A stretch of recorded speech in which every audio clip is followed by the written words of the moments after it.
What's up, everyone? Welcome to Talks with Chuck. All right, Chuck, let them know about today's topic. All right. For today's topic, how do you become a high performer? And what does it take to become a high performer? Yeah, so for today's topic, that's very important. How to be a high performer. And on anything, to be honest with you. From personal experience, the way how I managed to be a top performer, like in my job, on my previous job and on my current job, is that I'm there on time and I'm like the last one to leave. And one thing that I did learn was always lead by example, such as let everybody around you know that you mean business, as in like, as soon as I'm here, all right, time to get shit started. Let's get it done. No half-assing it, and just give it 100%. Like, because at the end of the day, I know, like most of y'all and me, we all have lazy coworkers, or we just have coworkers that are there just for the paycheck. They're not there for growth, and you want to let management know with your actions. You can say all you want, just like anybody could say all they want, but your supervisor or management, they're gonna see how you work, and you don't have to tell them anything. They see that you get stuff done. They see your schedule, such as like, oh wow, this person is here on time or is here earlier and does overtime. Like, so they know that you're there to work. And another thing they also pay attention to is that you take additional projects or additional work and you get it done. And also, you're always asking for to learn new skills. So they see that you're there for growth, not just for a paycheck, because the average person nowadays is basically, I'm pretty sure you have heard this, is basically, oh God, it's Monday and yay, it's Friday, like they're excited. So you could tell, like, just by their, not only you could feel their energy, but you could just tell by their attitude that once the week is about to, like the weekday is about to end, they're kind of like happy because they look towards Friday to end, so that way they could enjoy their weekend. And when it comes to Monday, you could tell like they feel like, you could tell they don't want to be there, and if they do, it's because they have to be there. So yeah, so be a high performer. Your core so whoever's around you, they're gonna see that you're not a lazy person. You want to let them know that A, I have high standards. B, I'm here to work and I'm here for growth. And then C, eventually, like, your lazy coworkers or kind of lazy coworkers will be like, damn, you know what? I don't know, there's just something about this person that, like, man, you know what? I want to I want to help them out. So you're leading by example. So let's just say if you need some kind of favor or whatever, be like, hey, look, you know what? I won't have enough time to finish this, whatever it is. It could be this assembly. Mind helping me, so that way I'll be able to like finish the next one on time. They're gonna say yes most of the time, not all the time, but most of the time. Why? Because they see that you're not a slacker, like you're there to work. So they're gonna be like, all right, you know what, like, I'll help you out. That's just their reaction. They don't really think about it too much. All they see is that you're always there working. So there's an old saying. How does it go? It goes, hard work beats talent when talent doesn't work hard enough. So you may not be talented, but you could beat somebody that's talented that's not really working hard. Like, they half-assing it because they know they're talented, but they're not using that talent to the full potential, like to put in more hours towards it. They'll be like, all right, they're like, 8 hours or 6 hours. So I'm good. When the person that's not talented, you'll do like 10, 12 hours. And if you stay consistent, trust me, you're gonna beat the talented person. And then, job offers will come to you, like promotions will come to you, usually by management or other coworkers. They'll be like, hey, look, so and so is retiring. You should get that position because it suits you.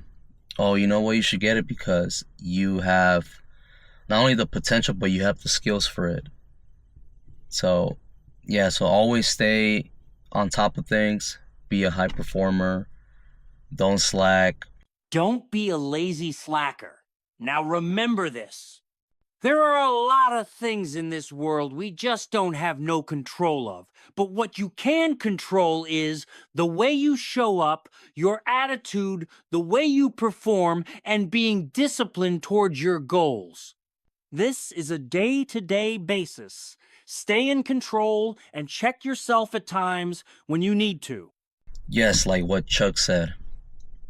The only thing that you're in control of, like you have in full control, is the way how you show up, your energy, which means if you're in a bad mood, keep it outside of work.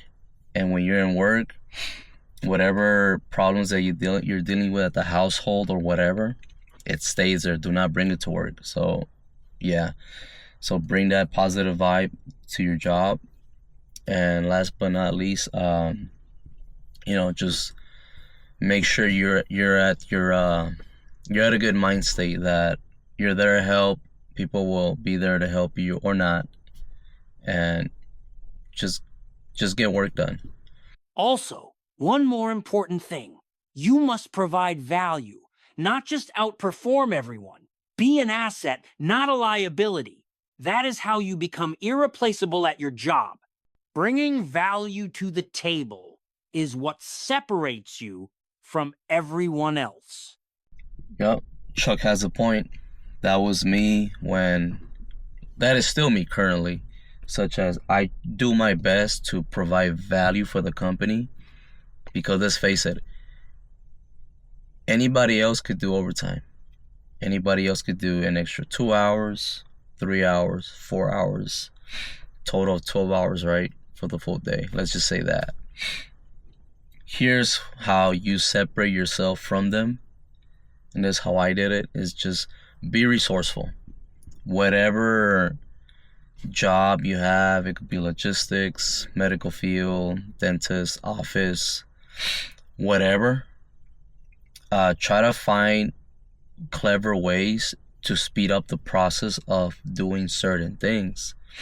And when you figure it out, start letting your colleagues know or whatever. Be like, hey, look, I managed to figure this out by doing this, and me by doing this, it actually speed things up by 20 more minutes. So we're not only we're saving 20 minutes, we'll be ahead of 20 minutes. So therefore we'll be meeting deadlines quicker. So that's what I mean about just be resourceful and bring value to the company. To be a high performer also includes you have to make sacrifices by putting in more work and cut out all the distractions. There are a lot of distractions nowadays. The main one is your phone. Since you have quick access to it all of the time, don't let that distract you. Just ignore it and stay focused on performing, or else you become the lazy slacker. Yes, Chuck. To be a high performer, you have to sacrifice a lot. You're sacrificing sleep. You're sacrificing, most of your relationships with friends and family. Why? Because you don't have time to hang out. You're busy. You're out there trying to get the bag, And most important thing, tell them, Chuck. Now, the most important thing. This is a gem for all of you. So here it is. Do not chase success. You must attract it. When you attract it, whatever it is, it comes to you rather than running away from you, since you're not chasing it. Yep. Because most of us were used to the word chase. And obviously when you chase, what happens? It runs away, right? So one thing that I did learn myself from personal experience is that I had to attract whatever I want it to come to me. Rather than me chasing it and it running away from me, such as people were getting it, like getting that job title or the raise or whatever. I stopped chasing because I was like, shit, what am I doing wrong? And then I've learned that from Jim Brown, one of my mentors, that in order for you to have success, you have to attract it. Don't chase it, attract it. So the way how I attracted it and the way how you could attract it is by whatever job title is that you want, study the fundamentals of that job title. So let's just say you want to become a supervisor, whatever. Learn what it is to be a supervisor. And the very first thing that I talked about in the beginning, lead by example.